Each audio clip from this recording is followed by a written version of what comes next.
What up? My name D Smoke. I'm from Inglewood, California, and check me out on the Bootleg Kev Podcast.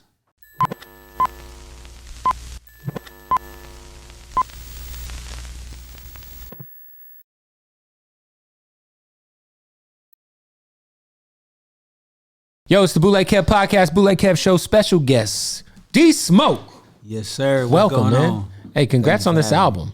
Thank you. War and Wonders. Yep. First of all, the cover is incredible. Thank the you. artwork is incredible. Thank you. You're always so good when it comes to details. I always tell everybody, like, you got the best videos, the best coloring, the best concepts. Like, you know, I know you put so much into just the details of what you do. Absolutely.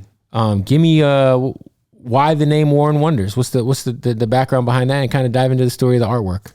War and Wonders is that project that's about showing the world the two sides of what it means to be a youngster from Inglewood who is pushing the line on both fronts. You know what I'm saying? On one side, I got a heart for the streets. You know, my big brother grew up in the street element a little bit more than we did, and we were there. But by the time we were coming up as teenagers, you know, Right. Pops was in the house. As little kids, my Pops was locked up, so we was fighting, doing the whole nine. He come home. We're more so like a little bit more straight and narrow, but still, you know, parents can't afford to drive you everywhere, so we still catching the bus. We in the actual streets of Inglewood. So, War and Wonders is that we're familiar with this, but it's, you know, for the sake of arriving at that place where you can look around and be proud of where you are, what you've gotten. So you can't experience the wonders in life if you're not willing to confront and experience the war, you know. So it's just that duality of being D Smoke that I wanted to share. And then what about the cover? Because the cover seems like there's a big message behind the cover as well. Yeah, absolutely. So, of course, one of my main values is, other than family, is community. You know what I'm saying? So that picture represents the community that puts you, all the different elements, like, you know, from the girl with her hair wrapped with the rollers in her hair blowing the bubble, to the girl with the booty shorts on, to, you know, homies with the wave cap, do-rags, flip-flops, the bottle, the speaker, the low bike. It's just like we get some of everything in the community that all contributes to who you are as a person. And that's lifting me up to, you know, to be able to, you know, the symbolism of breaking that chain. And it's an actual gold chain that's kind of shaped like a noose. So it's just all those symbolism that represent all the people that it really takes for any one person to be free. You feel me? Do you feel like, because I feel like, you know, like when you listen to the album, like you talk about, like, you know, gang banging over turf that you don't own, or dirt you don't own, right? Absolutely. Do you feel like that was like, those kind of messages weren't being presented to your generation for the kids who were from where you were from, like, and like maybe you're kind of setting a new, because I feel like there's so much game in a lot of the shit you're saying. You know, there's so many lines and I'm like, man, this is some real grown man, like, ill shit. But like that line, like, how important is that for you to kind of, you know, when it comes to, you're from Inglewood, you know what I'm saying? And obviously when you're from LA, gang culture is omnipresent. Absolutely. Even if you're not in it. When you're in Hollywood, when you're in downtown LA. Everywhere, yeah. 100%, right? So like, you know, it's hard to be the guy to be like, hey, you shouldn't gangbang, because you don't know the story behind, hey, did someone lose a brother or a cousin or whatever. But at the same time, like there's got to be a middle ground where, you know. Absolutely. Well, I'll put it this way. Gangbanging isn't, being a member of a gang, let's say that, isn't wrong. You know what I'm saying? It's the culture, not the overall culture, it's the activity. It's how it's done. It's the lack of connection between the big homies who know better and the young homies who got something to prove, you know, and that's just not a gang. It's not just a gangbanging thing, because outside of gangbanging in other cities, we still find the violence. We still find, of course, the same problems. It's just a community thing, a culture thing first, and then so I have a heart for people. Like, I feel like it's human instinct to connect, to build, to form organizations, you know, outside of gangbanging in Africa, we had tribes. You know what I'm saying? And one tribe over here might not get along with a tribe over here. So it's not me preaching against gangbanging. It's more so preaching against the ignorance that makes us organizing them versus us type thing. You know what I'm saying? Like, why? I'm not I'm not a gang member, but why do I feel the need to keep a pistol on me? You know what I'm saying? Well, you said that you have a 5 mile. You go through 5 different neighborhoods on your commute. Yeah. And the kids who you're teaching don't realize that you got a piece on you. Come on, period. Period. True story. You know, and that's because like I taught several places. One, I was teaching close to home when I taught at Inglewood High. Then I taught at Westchester, and that, of course, you heading west, you're not passing through too many hoods like that outside of Inglewood.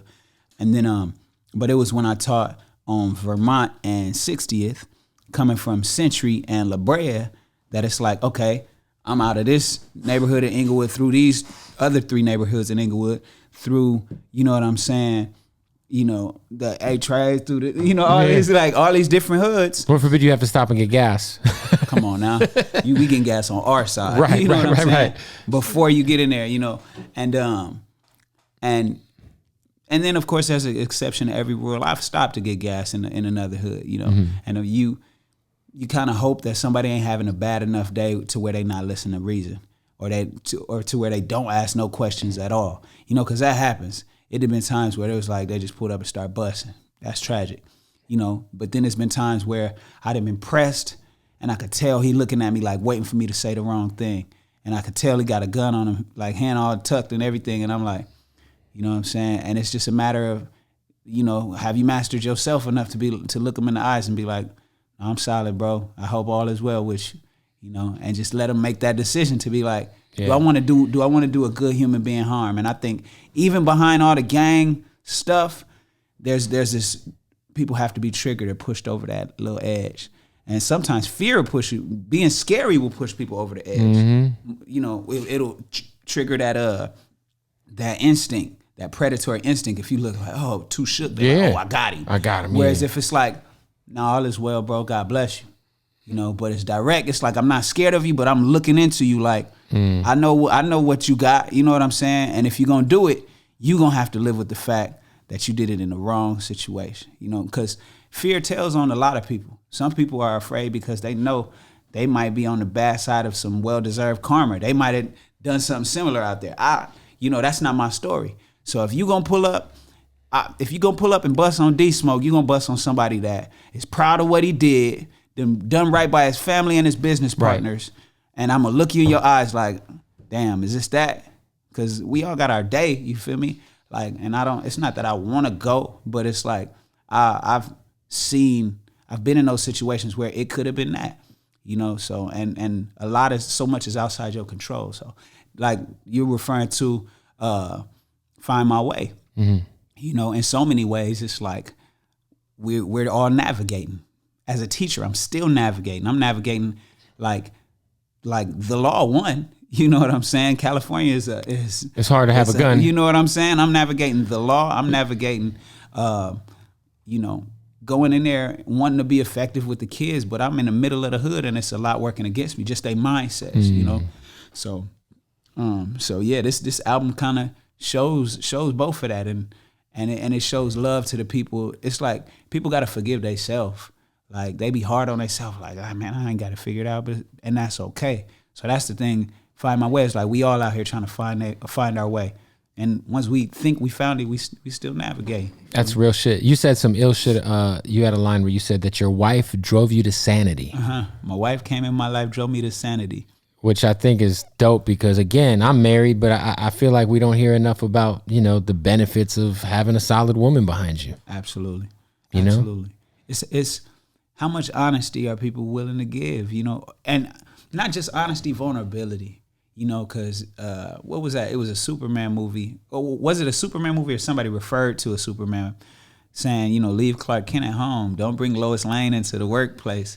You know what I'm saying? Because that's what people, predators will exploit. You know what I'm saying? They see the strong chest and they like, oh, I can't penetrate that armor, but I could grab her and make you bend the knee to you know what I'm saying, to save somebody that you care about. And in the same sense, I feel like rap has that tendency. We show up with our strongest self, you know what I'm saying? Yeah. And then lo and behold, we got somebody that's loving us into strength, you know what I'm saying, in all honesty. So, but yeah, I said my wife came in my life, drove me to sanity. Distinguish between the sweetest and vanities. Coffee, no creamer, killing me softly. I need an energy. Call me your fashion, but in a canopy. I be getting what these hoes promise and can't deliver. Ain't got no canvas, won't paint a picture.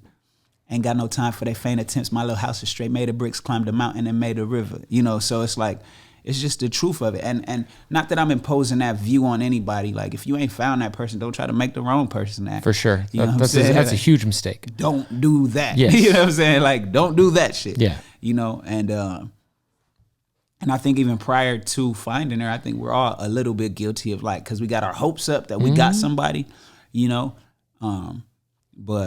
But yeah, so that's a little bit of like straight honesty. Where like you know, there's something to be said about like being in a relationship where it's not taxing on your mental. And I can only imagine with where you are in your career, right? Being on the road, or I don't know, the pandemic kind of has probably halted a lot of your travel, but you did go to Africa, right? I did go to Africa. I mean, and your profile is a lot more higher. And I mean, in any relationship, your specific set of circumstances might make, you know, any relationship a little bit more difficult at times. Absolutely. So it takes a special kind of woman to not add any bullshit to your plate while you're trying to be de-smoke. Absolutely.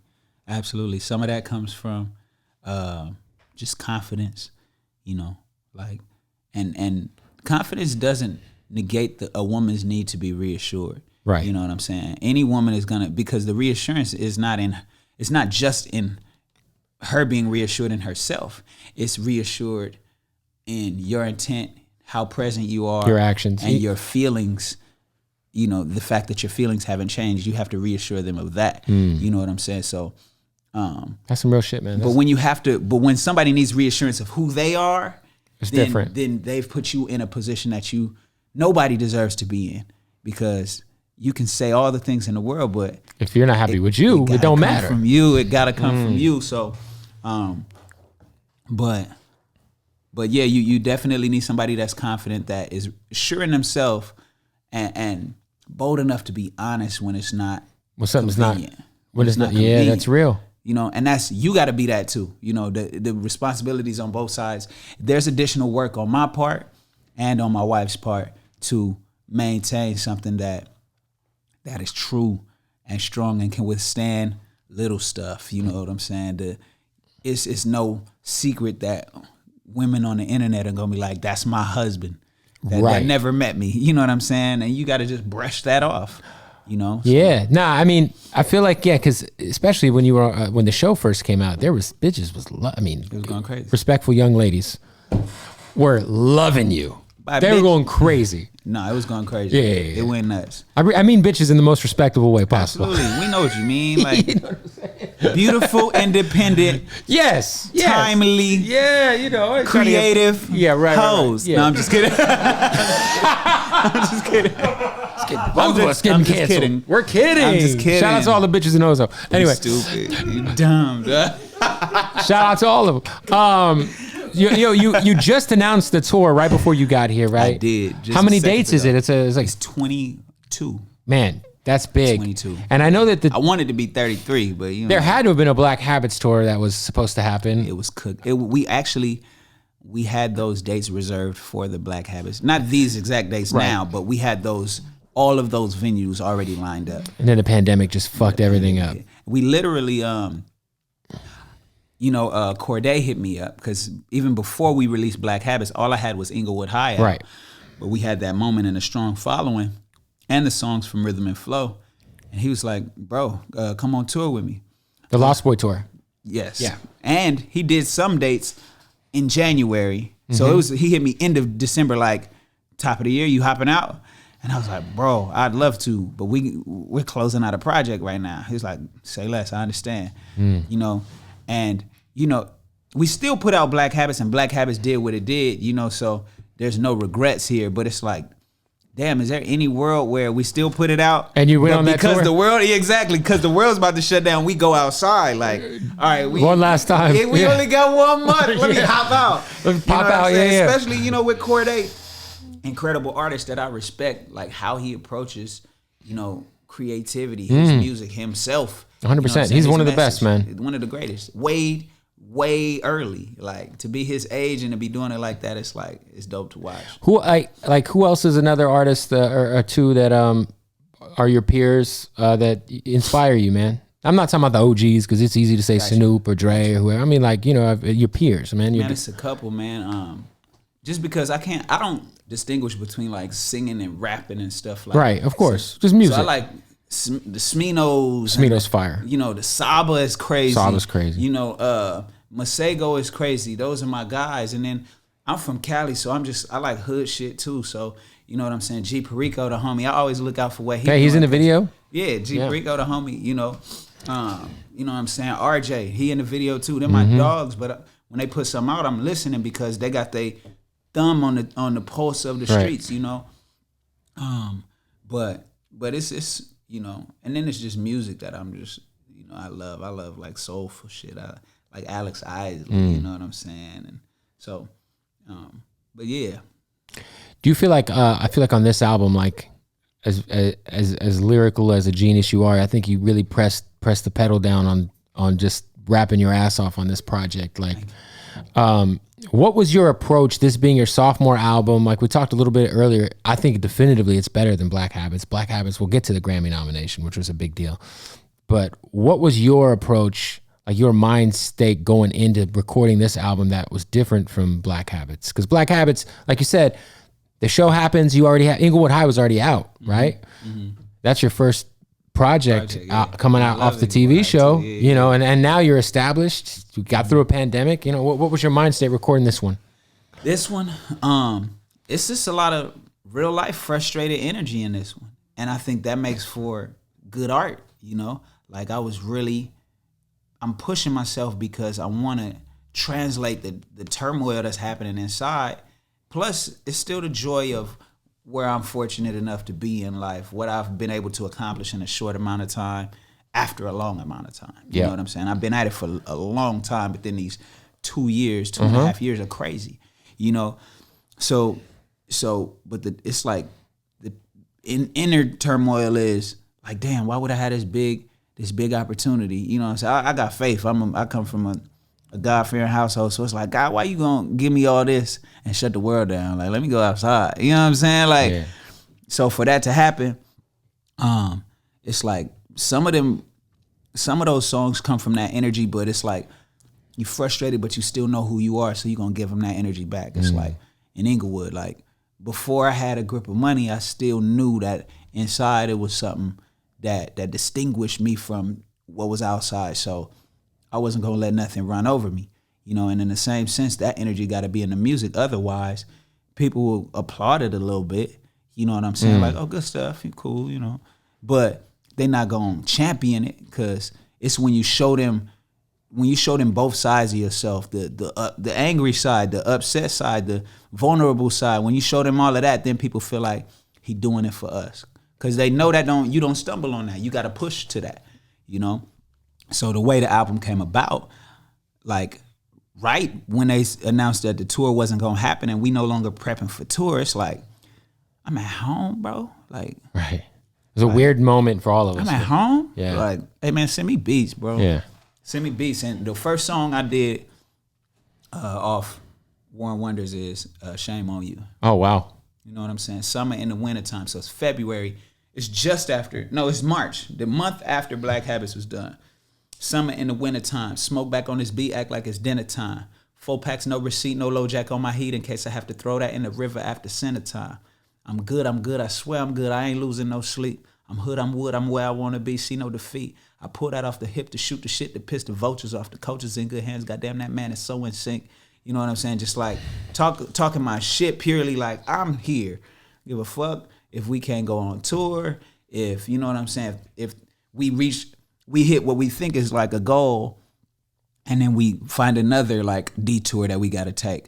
I'm still here. So some of this music is shit I gotta tell myself, like, hey man, talk your shit, Smoke. Because I remember listening to early Jay-Z, not early Jay-Z, like mid of the way Jay-Z, and from the outside, critics were saying, oh, he braggadocious, this and that and the other, but I was, at the time when I'm 17 listening to it, it's like, that's the shit I need to say about myself when I'm walking through the city to feel how I need to feel to get past all this. You know what I'm saying? I can't, humility don't get you past, you know what I'm saying, your immediate circumstances. It's that sometimes irrational sense of heightened self that'll have you, you know, confront challenges head on and overcome them motherfuckers, you know what I'm saying? So that's why, like, I don't apologize. People know I'm a humble person based on my interaction with them.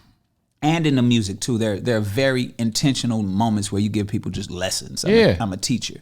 But in order for them to care about those at all, you got to just take the gloves off and start. Sometimes, hey man, I always say this, like the greats, like, you know, if we think of Kendrick, right? Think about that Control freestyle.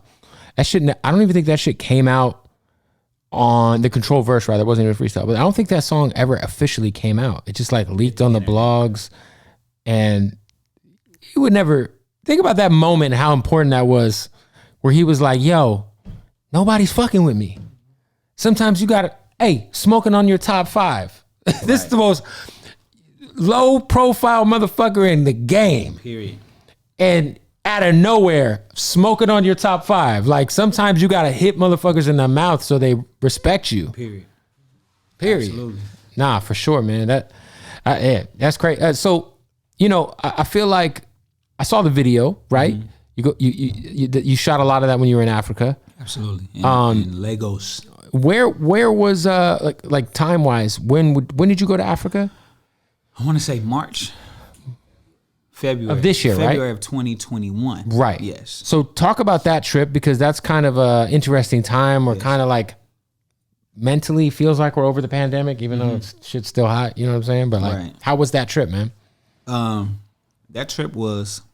By the way, first time there? No, that was my second time in Nigeria. I had been to Abuja. Okay. Which is the capital. I hadn't been to Lagos, which is like the old capital where it's way more history and stuff. Right. Way more people in Lagos. That trip was interesting, man, because one, traveling during, you know, pandemic time or whatever we want to call this era, it's a heavy lift, you know. Like literally the airport experience is a whole different experience when you enter in another country during that time. So it's damn near traumatic, because it's like, you know, you getting stopped a million times. I got threatened, like within the first 15 minutes, I got threatened to get arrested because my mask wasn't over my nose. You know what I'm saying? Oh my God. It was below my nose. And she was like, lift your mask above your nose. I was like, okay, for sure, haphazardly. And I'm talking though. So I'm talking and my mouth is opening up and down. Like, hey, yeah, Shanks, we got this and that and the other, discussing where we going, what the plan is. It come back down. I got 2 bags in my hand, so I'm not thinking about it. She's like, if I have to tell you this again, I am going to have you arrested. And I was like, down, Smokey, down, like chill out, because I wanted to be you're not in, yeah. I wanted to be like, man, I don't want to have to sock on those security guards. If you gonna have me arrested, make sure the real police come. Yeah. Because it's too early. The plane ride was too long. Like, and we had already gotten stopped so many times that I was like, it had to be connecting flight, right? Oh, absolutely. Yeah. Well, we might have flown through London or something. Yeah.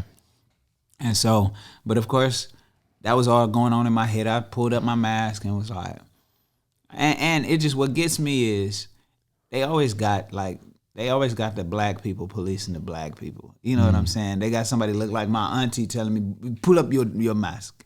You know what I'm saying? And I know she's just doing her job, but you know, it just ends up in me feeling violated. Like, leave me alone. Listen, the world is gone fucking crazy. The world is fucking crazy. Dude, and I'm vaccinated, right? But like a lot of the shaming and like I like to call it Karen shit going on against people who aren't vaccinated is so fucking ridiculous. Absolutely.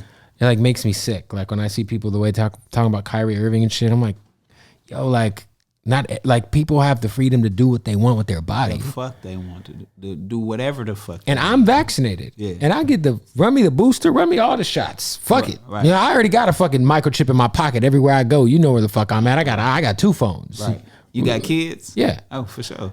But this the world is going crazy, bro. Like definitively like crazy. Like motherfuckers are so, you know, it's crazy because as much as Trump divided us, this COVID shit, oh, it might be worse. Oh, easy. It's easy. It's wild, bro. I feel like we're in a movie, bro.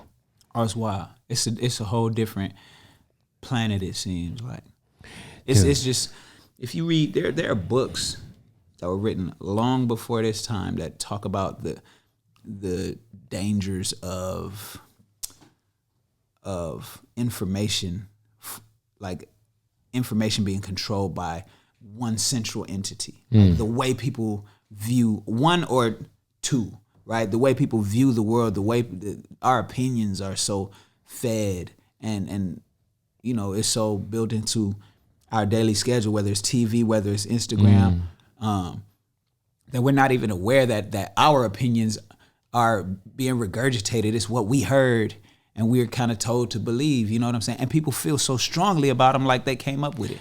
You know what I'm saying? Crazy. So I came up in a time where critical thinking was encouraged. It's something that's good. Like, ask questions, because it's only gonna either get you closer to the truth or give you a better understanding of something that you didn't already know. But now we're in a time where the people who ask questions are made to seem like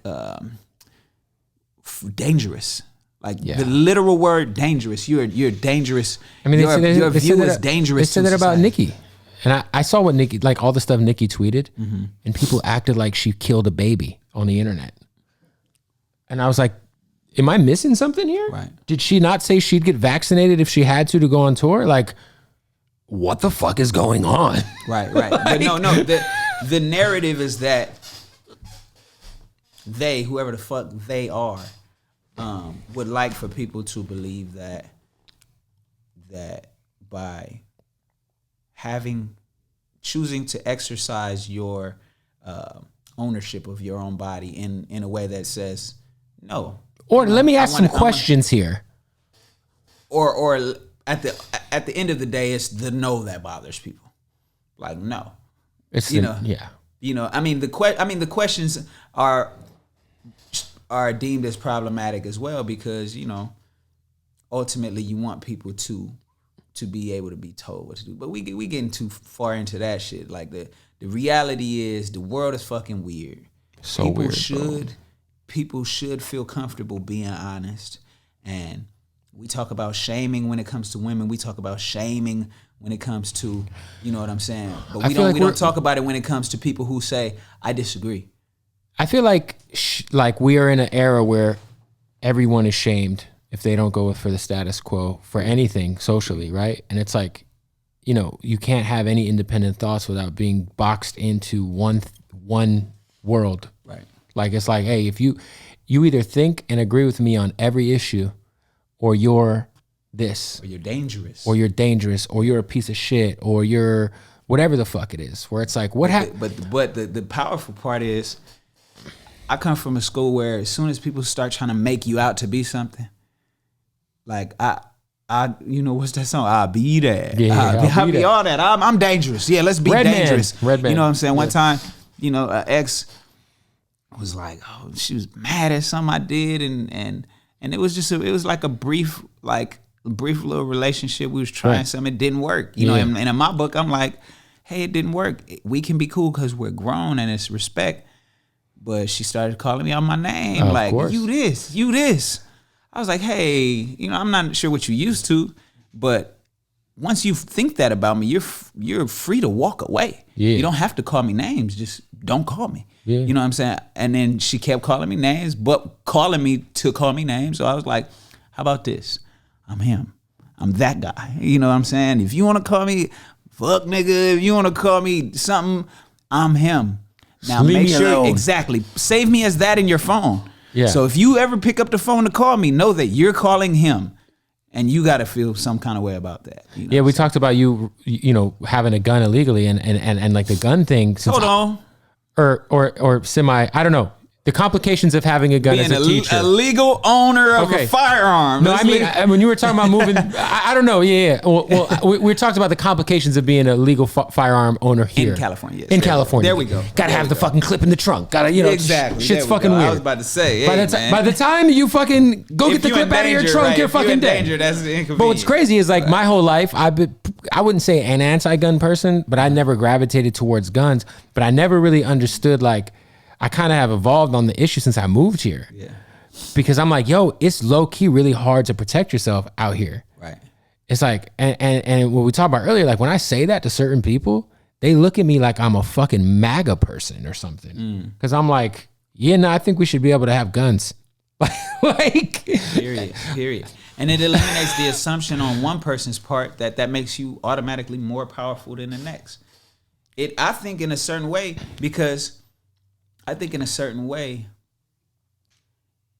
it gives people, it just levels the playing field, right? And I also believe in if you're a gun owner, you also need to be ready and willing to remove yourself from a situation, still exit. Of course, if you got a gun, still. Of course, run, be very well tempered and mannered. Exactly. Just because you have a gun, that does not give you a reason to react any differently than you would react to any other situation. I also think you should go through a background check to make sure you ain't some crazy motherfucker. Absolutely. But guns don't make you bulletproof.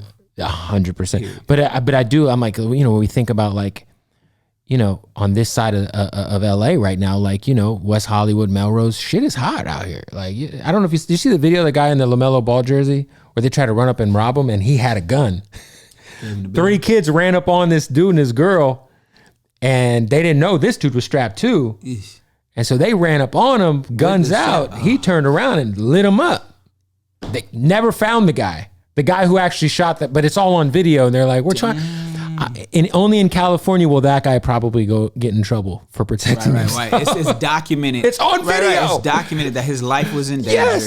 Yes. And he was acting in self-defense. Hey, what up, man? We got to interrupt the interview real quick to tell you about our family at Odd Socks. Now, when I be riding for Odd Socks so hard, man, it's because I really love the product. They got the most comfortable socks in the fucking world. I got a pair of Odd Socks Basics on right now. Go get those. They got the socks, WWE joints, you know what I'm saying? Shout out to The Undertaker, Pepsi, motherfucking, really whatever you need. Some weed socks, Nickelodeon. But really, they got the draws now, ladies and gentlemen. I'm holding a pair of Tapatio underwear right now. You want some Pop-Tarts on your dick? Pop-Tart draws. And these motherfuckers are so comfortable.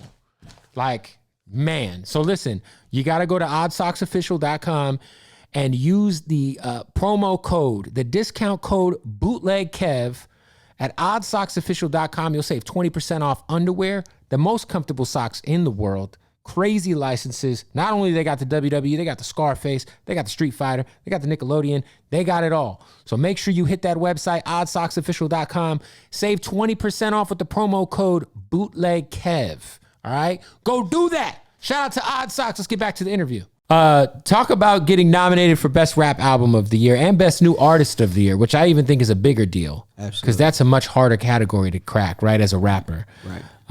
What was your, like, tell me, like, just your, obviously that's a life-changing moment to get that when you wake up in the morning. I know how those Grammy mornings are when they announce the nominations. It's super fucking early. It's East Coast time. Like, what was that like, man? We were going to the gun range, ironically enough. We were going to the outdoor gun range where you could have multiple people in our section. Mm-hmm. We all shooting down, down the lane, and my mama was gonna come, all kind of people. It was just a hot day. And I'm actually in the car and we get the call. It's like, you nominated. And we had grown accustomed to being up for consideration. So I'm like, okay, nominated, like we got the actual nomination or in consideration for the next nomination. Stage of in consideration. Like, no, have a Grammy nomination. You're gonna be at the Grammys. What you mean, right? And then I'm like, oh shit, like that. Like, so it hit us. We got excited, and it kind of, that's another time where our little plans had got derailed because we already had what we thought was going to be a project. It wasn't called War and Wonders at the time. We were planning on dropping something late 2020. Like, we're going to hit them in February. We're going to hit them again, And then that happened. So it's like, okay, well, until the Grammys happen, it's still Black Habits season, And but so getting nominated for Best Rap Album, I think it speaks a lot to for an early project for me, to my storytelling ability, for it being a cohesive body of work, and for it having a very clear identity among the rap albums that came out then. I think for Best New Artist, of course, it spoke to the body of work, but that spoke to my new presence in this world. You know, what I stand for, how I show up, the music that I put out, the visuals behind it. I think it's just like people saw me as somebody that came in and filled the void, not just on the musical front, but on the like, you know, I come from, you know, I grew up in the 90s. Right. So we had Tupac out there being vocal across different boundaries. It was, you know, I was a Tupac fan more than I was a Tupac music fan. You know what I'm saying? Like when Tupac was in a movie, it was dope, right? More impactful movie. When Tupac spoke about an issue, you wanted to listen. And then when he put out something, you know, you wanted to learn it too. You know, your body is banging, baby. I love the way you flaunt it. Time to give it to Daddy Sugar and to tell me how you know what I'm saying? Like you feel that, like, because you believe him. You know, and I think when we put out music, people believe like what I say and where I'm coming from, and they want to know more. So I think that worked to our advantage. If you ask me, I'm putting out better music right now. I agree. You know, better music. I love Black Habits, but you know, we're learning in front of the world, and that's cool. I love when that happens. You know, I want the world to see me grow. So everything is going how it's supposed to. But I was a little surprised, to keep it 100. I was giving myself to the third project because I made Black Habits to tell a very specific story. This is my family story in the project. When they go back to my first album, I want them to find Black Habits about Jackie, Ron, and their 3 sons. Ron getting locked up, big bro being from families, but looking out for his younger bros. I want that story to be what they find. You know, and Pop's coming home, right, and being a great father. I want them to find that whole narrative. So with that being like the introduction to a long essay or to a novel, I didn't expect, you know what I'm saying, to get recognized that way. If it was, I kind of expected BET to be the ones to do, you know what I'm saying? Like, yeah, like Lyricist of the Year or something. Exactly, yeah. I feel like they had categories for that. But it kind of speaks to, because the Grammys, it's not just the Black community voting, it speaks to the crossover appeal of my story and what I represent when I stand up and either rap, speak, or just show up, you know, and I was proud to have that moment. But as you can see, what's more important to me is we here to stay, and they got to see that every time we put something out is worth being respected, it's enjoyable, and we pushing boundaries. So what were you, I mean, obviously, you know, I always say this, I do think that the pandemic did help people enjoy lyricism again, because there wasn't no clubs to be standing on couches. There was all that shit was out the door. Motherfuckers was listening at home in their headphones or in their car or running or whatever. People were listening to music a lot differently, and I think that the best rap album nominations really reflected a scope of music that was like kind of like showed us where we were for the last year. People were listening differently. Yeah, Black. Like I can imagine doing an album that's like all talking my shit. You know what I'm saying? And a time like that'll kind of bite you in the ass. Like people would get mad. It's like we're dealing with realer stuff. I think it seasoned even the casual listener to want just a little bit more, you know? Yeah, for sure, man. But of course, I enjoy all kinds of music. So even from like who people understand as like the somewhat conscious educator dude, it's like, man, music serves multiple purposes. So sure. I don't knock none of it. But 2020 was a time where they were like, okay, who's actually able to speak to what's going on? And if not speak to what's going on, say something that at least has some semblance of truth and honesty and real storytelling. Yeah, because if you think of the nominees, it was Alfredo, Black Habits, Royce. Shout out to Royce for finally getting one. King's Disease. I'm missing one. Chica. Oh yeah, Jay Electronica. Oh no, Chica was best new album. Jay Electronica. And it was like, yo, these are all like, this is all bars. Lyricism. Straight up. Yeah. And it was just like, yo, whoever wins, it's like a win for the culture. Right. I knew it was going to be Nas. I was like, it better. And I'm nominated, but I'm like, all right, if I take it home, I knew I was going to feel some kind of way like, oh shit. Because I won. Because it's like, you ever seen a boxing match where two fighters bang it out and one is famous or real famous and he kind of gets whooped a little bit?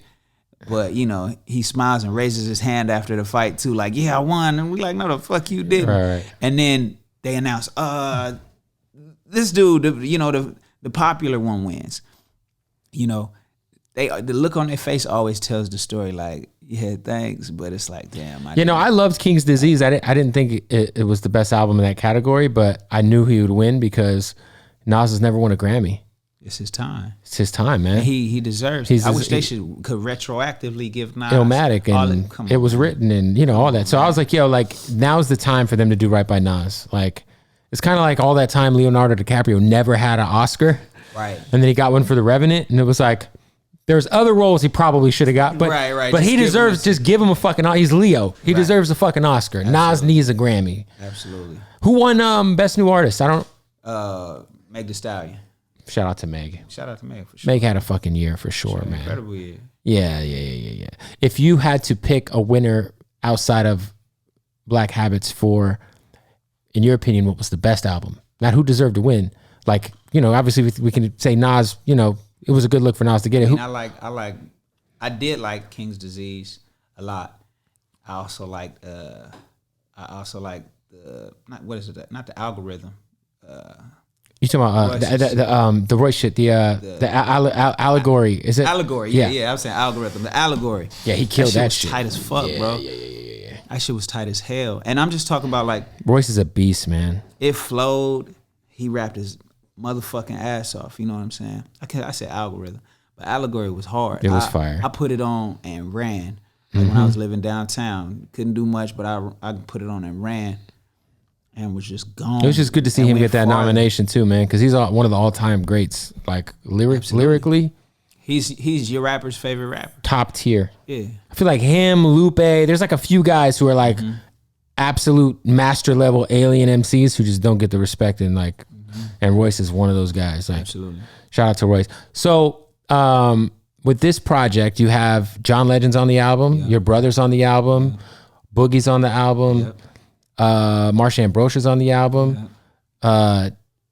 Really, I want to say outside of Boogie, was that the soul hip hop feature? Toby Nwigwe. Oh, okay, yeah. Toby Nwigwe. He's incredible. Incredible. Yeah. Genius. I fucking love that dude. He's a true artist. Yeah, his visual, just everything about his aesthetic, the shit he be saying is so ill, and it's it's so direct and like, yeah. Why has nobody ever said this like this before? Period. and unapologetic. Like is he from Houston? Yeah. Yeah, the Houston Niger boy. He said some shit like, what was that record he said? Because I throw hands. What the fuck is? Yeah. Try Jesus. Don't try me, because I throw hands. Like, come on, bro. Why has no one ever said that? Man, come on. Try Jesus, not me. Like, yeah, no, Toby's on there. So we were very selective, and it's like, Toby's the one rapper, because that's just my bro. I feel like our position in life is so similar. Both college graduates, family men that are just like have this strong sense of responsibility to our family and the place where we from, to be lyrical, to challenge what it means to be at the top. Because he rap like he going for the top seat. For you know sure. what I'm saying? But he does so without compromising himself. There's a lot of mutual respect there, and then Westside Boogie is just like an alien. That's the man. Like on my underrated list of like, and I didn't say him because he's on the album, but on my list of underrated rappers and artists. I saw him perform before the world really knew about him. It was an event at the Adidas store in Hollywood, and this is Sir performed there too. So I'm back there supporting Sir. Right. On a song, and so the world don't even really know what songs I have where I'm featured on the Sir song, because it's on them early EPs and stuff. But I'm performing that with him, and then Boogie get up and rip it, and you got the the signs of like, oh, it's some gangbang street shit, but I'm like, oh shit, he's a lyricist. Oh shit, he telling stories like Boogie's dope, So when we being selective, I got all kind of voices as singers and stuff like that. But when it comes to, and musicians really, like my boy Marcus Paul playing the horns on several songs. But when it came to rappers, it was like, we're gonna have a couple moments. I did reach out to YG. You know what I'm saying? We connected on several things from a community event. We keep just running into each other, but for this project, it didn't happen. So, we went ahead and moved forward. Tell me if this is right or wrong. I don't know why I keep hearing Folklore you having a record with Cardi B tucked. No comment. Okay. In my opinion, that means yes. I'm gonna say no comment, because if I say no, I'm also saying it's not supposed to happen. That's fair. Okay, I see. So it could be a yes, it could be a no, but I'm gonna say no comment. I look forward to reconnecting with Cardi, though. You know what I'm saying? It's been a minute since we got in. Well, I mean, that's another thing. Rhythm and Flow season 2 was gonna happen. And then the pandemic happened. Yeah. And I'm sure you would have made an appearance in some capacity. Oh, yeah, I would have for sure showed up and been like, "Hey, kids." You would have been like a guest judge for an episode or something, like the LA episode. You'd be like, "Hey, we got a guest judge, D Smoke." Right. I remember when I was there, but no, if they need me when they pulling up, I'll show up for them, but I don't know when and if that's going to happen. So we in a different time, How hard is it to find people who can make your visuals come to life? You've done a good job of finding those people, I'd like to point out, but man, like your videos are so amazing. Like, I think that the bigger question is, what is the real effort? What role does the artist play in making sure that videos come out how they want? You look at people's work and you see it's like, do they have a certain quality, a caliber of it? Then you add your vision and your attention to detail to their experience and capabilities, and then you're gonna have your video. It's just, I don't think a lot of artists know what it means to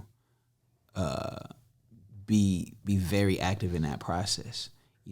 From looking at the small details of what the shot list is in the treatment, like no, I don't want to do this. I say no a lot. Yeah. But I'm not going to just be like, hell no. I'm going to be like, no, what about this? Let's try this. And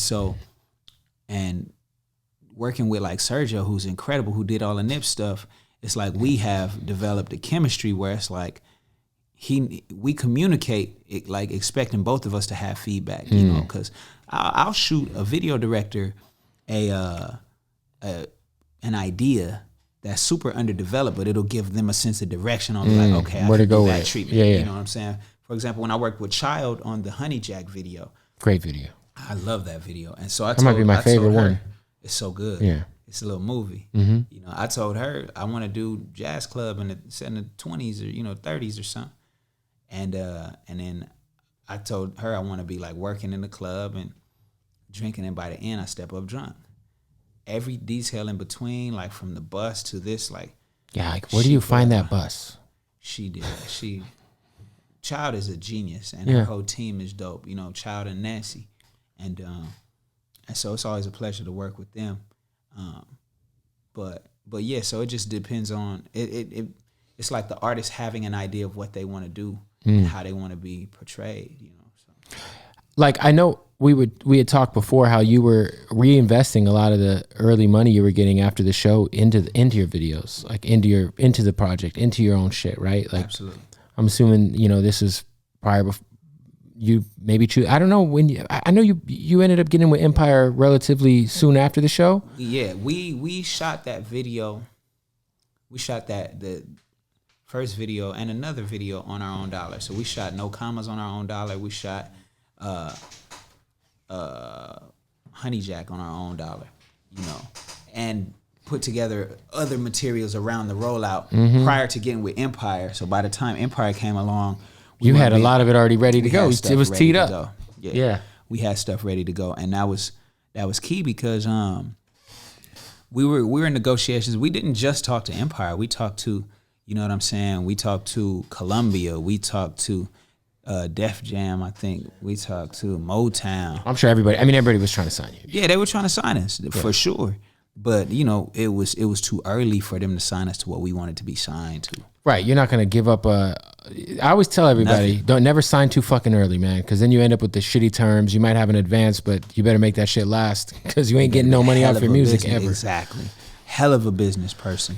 Well, that's smart, man. I mean, I think that that's something too. Like what I was gonna say was like you investing in your own shit and making sure your visuals were top tier before you had, all of this. I wouldn't say you had some notoriety based off the show, but as far as having like respect and all that, like, a lot of artists wouldn't do that. A lot of artists might go get a Rover or something or put their money anywhere outside of themselves and their craft. I could have bought a Bentley. Yeah. Cash. And not been able to afford an oil change. So you took the money from winning the show and pretty much just parlayed that into your own shit, right? Absolutely. And, put some to the side, but the rest of it we invested, chipped off my team, chipped off my mom and pops, you know what I'm saying? Like here, kick back a little bit. Mm-hmm. And we just kept working. Would you and your brother ever do a joint project together? Hell yeah. We look forward to it. That's got to happen. We look forward to it. Has that been discussed? Absolutely. We've had some conversations. Just got to get Top Dog to sign off on it. I'm sure he'll do that no problem. Oh yeah, Top is he's not one to stifle creativity or ideas. He's like, how can we make it happen? You know what I'm saying? So yeah, that wouldn't even be an issue. I know you had gone on the road with your brother before, and obviously him being a part of one of the biggest operations in hip hop, TDE. Like, what are some things that you saw as a spectator, kind of behind the curtain of what TDE does, that you've learned and kind of applied to D-Smoke? Absolutely. TDE employees don't give nobody no passes. Like, if it's not right, they own it. And I'm talking about these are nice people. You know what I'm saying? TDE got some gangsters and then they got some scholars. They got, people see Top, you know what I'm saying? But they got employees from different backgrounds. But the culture of it is, if it's not right, we're not accepting it, And so, coming from like the regular workplace, whether it be a school where you're a teacher, it's like, I want to be the agreeable person. So it's like, no, we'll be flexible. I understand. There's none of that. Because when you show up, if you make it a habit, or if you have a tendency to give people passes, like whether it be the hotel stuff ain't right, or you just not treating us right. You don't make a habit of giving people money that ain't doing you right. But when they treat you right and they take good care of you, then you have a contact for a long period of time and you go back to that business and they take care of the people that take care of them. If you disrespecting them because you think we just some rappers showing up, like, not that they gonna go big, but they might go big in a very professional way. Like, okay, we not having the right conversation with the right person. Let's talk to somebody else. Oh, you that person? Okay, well, since you the top person, I want you to talk to my guy. You know what I'm saying? Who's the legal person. Right. Because I'm feeling real disrespected right now. However it is. And when that starts happening, things start to get real tight around your organization. And then you show up with a different level of confidence because people, your reputation is that your expectation, because your expectation of yourself is high, your expectation of how people deal with you is high. And if they meet that, then y'all all good. You know what I'm saying? There's no problems. It's not like we looking for problems. We just looking for perfection. You know what I'm saying? So being on tour with them, it taught me that. It taught me that it's all hands on deck. It taught me business structure, right? Because there's Top Dog, but each artist has their own day-to-day, one or two people. Yep. Then as a company, they have people who are on multiple teams. You got somebody who might be on tour with Isaiah one group of months, and if Isaiah's out off cycle, they'll be helping out with the surf stuff. You know what I'm saying? Because I saw there was a part where Matt came Shout out to tour. Matt. Yeah, Matt's Isaiah's guy? Yes. Yeah, Matt came on tour with us. And because for some reason Edgar, couldn't do a certain couple dates. And so then you just see these people picking up slack. So now it's like, okay, I want to structure myself like the winning teams. You know what I'm saying? If I'm in a race, I gotta have an engine that the same winning car had. Yeah. Otherwise, I'm already handicapped. So it just taught me that ethic. It taught me to be gangster about your shit, and not unnecessarily, not that, projecting, acting tough gangster shit. It's none of that, because it's that calm, like, respect, treat people with respect. But anytime people are like careless in how they deal with you, it's addressed, you know, and corrected if possible. And if they correct themselves, then you right back on board. Like, oh, cool. See, I knew we handled that, you know. So what was it? I mean, obviously going with Empire, where you're essentially still independent, you still own your masters. You're in a great situation. You know, Empire had 2 out of the 5 Rap Album of the Year nominations. You know what I'm saying? It's a major indie. You know, working closely with Ghazi and Nima, what's that like? Because I think Ghazi and Nima are still somehow underappreciated in the music industry. For what we're doing, Ghazi and Nima are extremely supportive, but they're supportive in the sense that they, as very independent businessmen, they can see where their help is needed or not. So they kind of just give us the green light to go. Our go-to guy at Empire to really rally people is Gentry. Shout out to our guy Gentry, yeah. So Gentry is like Riverside Gentry. Yes, sir. I.e. Gentry. Out the way, Gentry. Out the way, buddy. But no, Gentry is our go-to guy. Gentry travels with us. Yeah. You know what I'm saying? Gentry is there. He's a strategist. You know what I'm saying? Gentry, if the energy in the building ain't right, Gentry's like, hey, y'all, like D-Smoke is still that motherfucker. Like the music he's putting out and turning in, stuff that he's not putting on the project is still at this level. And they know I'm gonna do my footwork. You know what I'm saying? This rap shit ain't easy. You know what I'm saying? It's not, man. To show up, just to keep showing up is a decision. But to me, there's no alternate decision. So when they put something on the table that's gonna put us in the room, I'm gonna show up, you know? And it might be a hard night, it might be a long studio session prior to, and I might collapse when I leave the room. But when I walk in there, they gonna think like I'm gonna be fully present. Yep. You know, so and that's the confidence that they have in me that if Gentry has to go back to the people and be like, look, let's put some energy into this. We need the room around this, you know, because just because you're signed doesn't mean there's a certain level of investment on other people's parts. It's a lot of moving pieces. Yeah. It's a lot of resources at Empire, and it's real powerful when they feel invested in it and they rally around something, and they've done that for me last time and this time. So, you know, our first agreement was for one project, and then based on how that was doing, it was like, hey, y'all want to do this again? We was like, let's go. How are we going? Yeah, first one did great. I mean, you know what I'm saying? We got a Grammy nomination. We got 2 Grammy nominations. So, and it's a win-win. It's a win-win because they left me with enough to be able to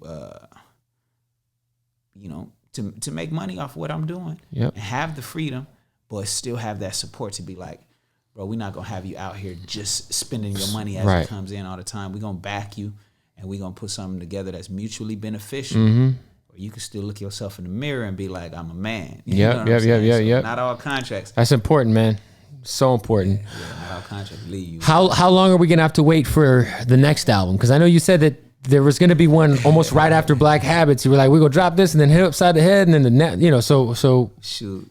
It all depends on what the next album is. You know, we got a lot of music, and so it's crazy making music you love that don't make the playlist. You want to put it out just because it's like, I don't want to hold it from you. But then when you're also working on a body of work, if it don't fit exactly in the track list, you're like, okay, well maybe we hold on to this, or you know, or pitch it for a movie. You know what I'm saying? Or maybe in 5 years we get D-Smoke's Lost Tapes, his version of Lost Tapes. Just keep collecting. Or Kendrick, you know, where's Kendrick's Untitled, you know? Yeah, stuff. Yeah. Untitled has some monsters. Oh my God. Untitled had Get Top on the phone. Oh, come on, Lost Tapes was fucking, the first Lost Tapes was crazy. Oh, Blaze of 50, exactly. Yeah, well, listen, man, the album is out. Go get it. I'm sure you're going to be rolling out some more visuals soon. Absolutely. We already on it. And anything else that you got going on you want to plug, man? We're going on tour. Of course, the tour. We're going coming to a city near you. Coming to a city near you. You just announced it right Pull before up on this. Your board. Pull up on the go get your tickets, man. All right, go buy some merch. I like the hoodie. Is this a purchasable hoodie? This is not purchased. So it's a 101. 101. Oh, well, there's that. I gotta rock my 101, but we got some stuff. All right, man. We'll go support the homie D-Smoke. Appreciate you. Perfect.